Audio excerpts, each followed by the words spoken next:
Break के बाद स्वागत है आप सभी का सी न्यूज भारत में। खबर जशपुर से है, जहां कुनकुरी नगर पंचायत के नवनिर्वाचित अध्यक्ष विनयशील जीत के बाद विभिन्न वार्डों में लगातार जनता के बीच जाकर उनका आभार जताते हुए उनकी समस्याओं को सुन रहे हैं और त्वरित समाधान के लिए कार्य योजना तैयार कर रहे हैं।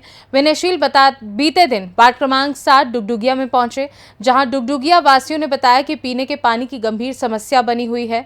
सरकारी नल की व्यवस्था अधूरी और कमजोर है, जिससे लोगों को जरूरत के अनुसार पानी नहीं मिल पा रहा है। वहीं प्रधानमंत्री आवास योजना का लाभ नहीं मिल पा रहा है क्योंकि सरकार उन्हें पट्टा नहीं दे रही। विनयशील ने कहा कि वे इस मुद्दे को गंभीरता से लेंगे और पात्र घोषित कराकर सभी को उनका आवासीय पट्टा दिलाने के लिए हर संभव प्रयास करेंगे। विनयशील ने आम जनता के लिए यह अपील की है कि वह शपथ ग्रहण लेते ही एक टोल फ्री नंबर जारी करेंगे, जिससे जनताओं की जो परेशानी होगी वह निःशुल्क फोन के माध्यम से बताएंगे। उस मौके पर तत्काल शिकायतकर्ता के पास जाकर उनकी समस्याओं को दूर करने का प्रयास किया जाएगा। इसके लिए उन्हें नगर पंचायत कार्यालय जाने की जरूरत नहीं होगी।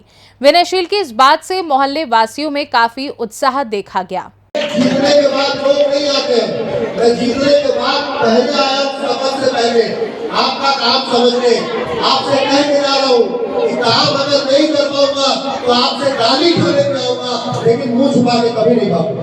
मैं तो चाहता हूँ कि आप लोगों के मुद्दे पे अगर हम काम शुरू करें तो पूरे के पूरे 15 पार्षद उस मुद्दे पे हमारे साथ हो, और अगर कोई काम हमारे बस से बाहर का हो तो जैसे माता बहनों के पास साड़ी का असरा होता है ना, वैसे गमछा लेके जाऊंगा मुख्यमंत्री जी के पास और गमछा बना के कहूंगा कि कुनकुरी के लिए दे दीजिए, आपसे भीख मांगने आया हूँ, कुनकुरी के लोगों का विकास कर देंगे। क्योंकि माननीय मुख्यमंत्री विष्णुदेव साहब जी ने कहा है कि वो कुनकुरी का विकास नहीं होने देंगे। तो आपके गाँव का बेटा भी आप लोगों को ये वादा करके जा रहा है कि मेरे लिए सबसे जरूरी केवल आप लोगों का काम होगा।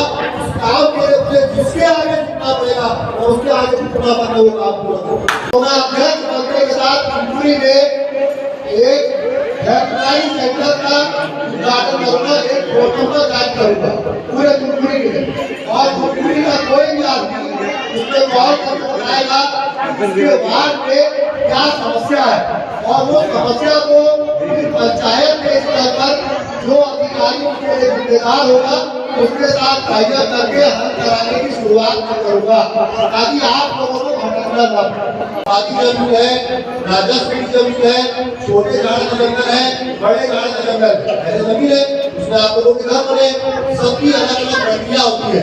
मुझे यकीन है कि माननीय मुख्यमंत्री जी के पास जब मैं आप लोगों के घर के पट्टों का कागज तैयार करके जाऊंगा तो वो नहीं करके वो पट्टा दिलाएंगे। क्योंकि पट्टा दिलाने की बात तो हमने की है, तो अब मैं आपके पट्टे के लिए शपथ ग्रहण के बाद से लगातार काम शुरू करूंगा।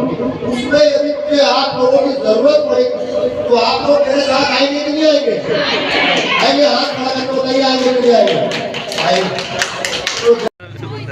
पूरे कुनकुरी के प्रत्येक वार्ड में मैं अभी जनता का आभार कर रहा हूं और साथ में उनकी समस्याएं सुन रहा हूं। हर वार्ड में पानी की समस्या है। कुनकुरी की कई बस्तियां तो अंधेरे में है। मैं टोंगरी टोला गया, वहां बस्ती बिल्कुल अंधेरे में।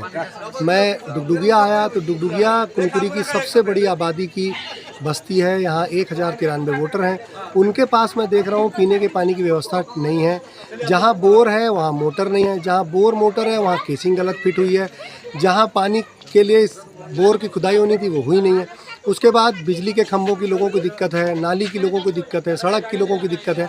मतलब मुझे ये वार्ड जाकर के ये समझ में आ रहा है कि जो लोगों की प्राथमिकताएं थी, जो लोग चाहते थे, उस तरीके के विकास की पूरी तरह से कमी है और उनकी मांगों को पूरा किए जाने की ज़रूरत है। शपथ ग्रहण के तत्काल बाद इनकी समस्याएं मुझ तक लगातार पहुंचती रहें, इसके लिए सबसे पहले हम एक कॉल सेंटर शुरू करेंगे ताकि उनकी शिकायतें मुझ तक पहुँचें। दूसरा, विभागों को एक प्लेटफॉर्म पर लेकर के आएंगे ताकि हम सारे विभागों से उनकी समस्या उसी समय पे साझा करके उनकी मदद कर पाएँ और उसको हल कर पाएँ। तीसरा, जो बजट माननीय मुख्यमंत्री जी ने कहा है कि कुनकुरी के लिए बजट की कमी नहीं होगी, मैं जनता के सारे काम लेकर के उनके पास जाऊंगा और उनसे निवेदन करूंगा कि वो सारा बजट दें ताकि जनता का काम हम करा सकें। जशपुर से सी न्यूज संवाददाता दीपक वर्मा की रिपोर्ट। फिलहाल के लिए खास रिपोर्ट में बस इतना ही। आप बने रहिए सी न्यूज भारत के साथ। हर खबर आपके साथ, आपके हाथ।